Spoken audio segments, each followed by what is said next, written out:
Welcome. Poetry changes lives. Here we are, as usual, poetry and history and a thought for the day, all in this book. And, that's a nice combination, I think. Put a bit of poetry into your head. I love doing it every day. I really love these poems I read. They're not my own poems, I hasten to say. They are the poems of some of the greatest poets who have ever lived. And throughout history, there has never been a time that I can discover where there has not been a great poet living. Isn't that remarkable?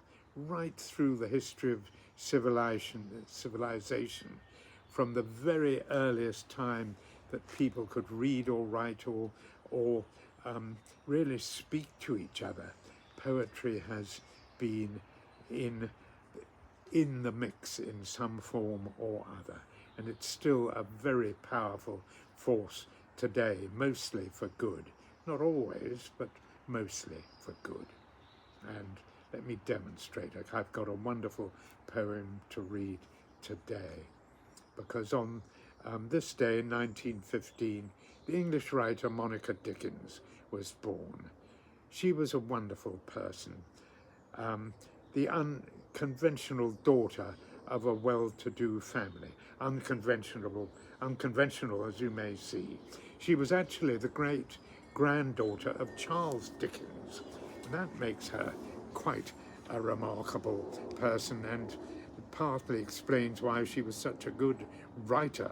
Charles Dickens, of course, is one of the greatest writers ever lived. His book, A Tale of Two Cities, is still one of the most popular, most published books that there has ever been. And Monica Dickens was unconventional to the extent that those coming from a well-to-do family, after leaving school, she chose to go off and train to become a cook and a housemaid and work in domestic service in other people's houses. And believe me, that is hard work. This led to her writing her first book of her experiences, called One Pair of Hands, which was an instant success, and it's still in print today. It's never been out of print. It's a fascinating account of the kind of work and challenges that people in domestic services have to put up with every day of their lives. Monica Dickens worked through the Second World War and wrote books about all her various jobs. Later, she went to the United States after marrying an American, and she continued to live there happily for around 30 years, writing books. She and her husband adopted 2 children, admirable people, and brought them up successfully. And she was also instrumental in starting the Samaritans movement in the United States after it had begun in the United Kingdom. A wonderful thing to do, a totally admirable life. I've never heard anyone speak bad of Monica Dickens. I'd love to have met her. She was, by all accounts, a thoroughly nice person and a great, great writer.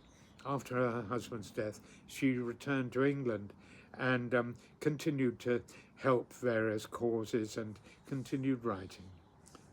Wonderful person.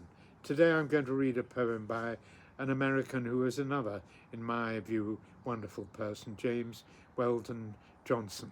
His cause was highly admirable to American civil rights. And this poem of his, I think, is utterly beautiful. It's quite short. I hear the stars still singing. I hear the stars still singing to the beautiful silent night, as they speed with noiseless winging their ever westward flight. I hear the waves still falling on the stretch of lonely shore, but the sound of a sweet voice calling I shall hear, alas, no more. Just that. So profoundly sad, but also evocative and beautiful sort of imagery and lovely, just putting the right words in the right order. Very simple words, but what a poem. James Weldon Johnson, a wonderful writer. Monica Dickens, a totally admirable writer too. Today I'll examine my relationships and work to improve them wherever possible. And that's going to take me a lot of time, but I will try. I wish you all a good day. Thanks for listening.